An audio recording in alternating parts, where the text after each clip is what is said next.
All right, let's talk about one of the absolute make or break skills in AI product development, road mapping.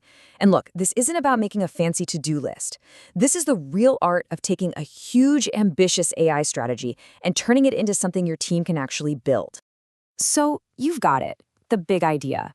You can totally see how AI is going to change everything for your business. But now what? Seriously, how do you get from that amazing vision on a PowerPoint slide to actual working code? That huge gap between the idea and the execution, that's where most great AI strategies honestly go to die. The roadmap, that's the bridge that gets you safely to the other side. And that's exactly what it is. Think of it as the vital connection between your grand, long-term vision and the day-to-day work your engineers and data scientists are doing. I mean, without a roadmap, you're not really leading. You're just kind of hoping everyone magically guesses the right direction to go. Now, the most important phrase here is shared source of truth. This can't be some secret document that only executives get to see. No way. It has to be a public guide for the entire organization. Sales, marketing, engineering, everyone. So they all know where the product is headed and, maybe even more importantly, why it's headed there. And its job is really threefold. First, alignment, getting everybody rowing in the same direction. Second, setting expectations, which clarifies what's coming, and just as critically, what isn't. And third, and this might be the most important job of a product manager, is communicating trade-offs.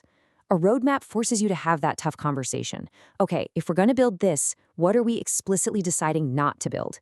It makes your choices real and clear to everyone. So if the roadmap is our bridge, let's take a look at the blueprint. What are the essential pieces that you need to build a really strong and effective roadmap? A great roadmap really just answers a few basic questions. You've got the why, that's your vision. You've got the what, those are your key initiatives. Then you have the how and when. That's all about your timing and your risks. And crucially, it defines your success metrics so you know what winning actually looks like. Okay, so all of that, that's kind of the standard playbook for any product. But here's the thing. If you're building an AI product and you stop there, you are absolutely setting yourself up for failure. AI demands a few special ingredients that you have to include. This right here is the perfect way to think about an AI product. It's like an iceberg. Everybody sees the stuff on the left, right? The shiny new feature, the pretty UI. But the huge majority of the work, the stuff that will make or break your entire project, is all hiding below the surface. We're talking data collection, experiments, monitoring. This isn't extra work, it is the work. Why? Because AI is probabilistic. It's not deterministic like normal software. You're not just building, you are discovering if something is even possible. That model MVP item, that's just building the tiniest, simplest version of your AI model to prove your core idea can even work in the first place. And that's really the key. A roadmap that only shows the customer-facing features isn't a plan. It's a wish list. A realistic roadmap, on the other hand, includes the messy stuff, the data pipelines, the experiments that might fail, the compliance work. Now that is a plan with a real shot at success. Okay, so you have your ingredients, both the traditional ones and the special AI ones. Now, how do you organize all of that into a practical structure that makes sense over time? Well, one of the simplest and, frankly, most powerful ways to do this is the now, next, later framework. Now is what your team is hands-on, keyboards clacking, working on today. Next is what's on deck, what you're getting ready to do. And later is for those bigger, fuzzier ideas you're still exploring. This whole format communicates your priorities without trapping you into fake, super specific deadlines. This table really breaks it down for us. Just look at how the detail level and how often you update it changes as you go from top to bottom. For the now bucket, say the next 90 days, you need a ton of detail for your team to execute. But for what's happening a year from now in the later bucket, all you need is a low detail sense of direction. You do not need, and you really shouldn't have, every single task planned out for next year. That's just a complete waste of time.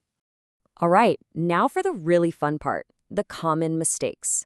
I find that just knowing what these pitfalls are is the absolute best way to make sure you don't fall into them yourself.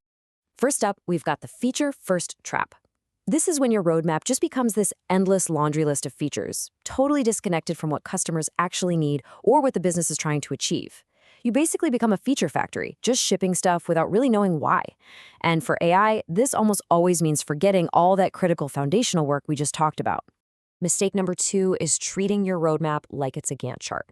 Committing to a hard date like June 5th for something 6 months away is a recipe for disaster, especially in AI where the R&D is so unpredictable.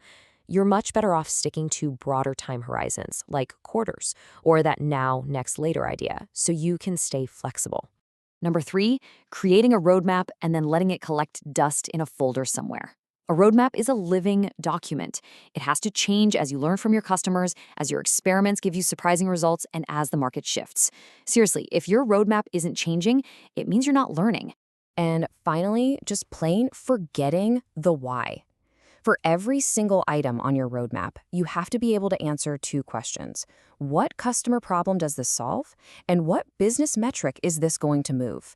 If you don't have solid answers to both of those, it doesn't belong on the roadmap, period. So, avoiding those mistakes is a huge first step. But what does it look like when you truly master this? This is when you go from just managing a document to becoming a real product strategist. See, mastery isn't about filling out a template perfectly.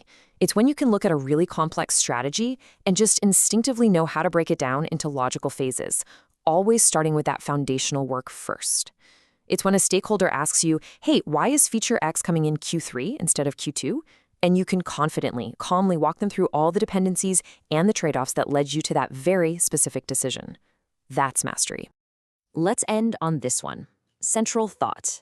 If you take anything away from this, please let it be this. The main job of your roadmap is not to promise specific features on specific dates. Its real job is to create a shared understanding and to start conversations about what's important and what we have to give up to get it.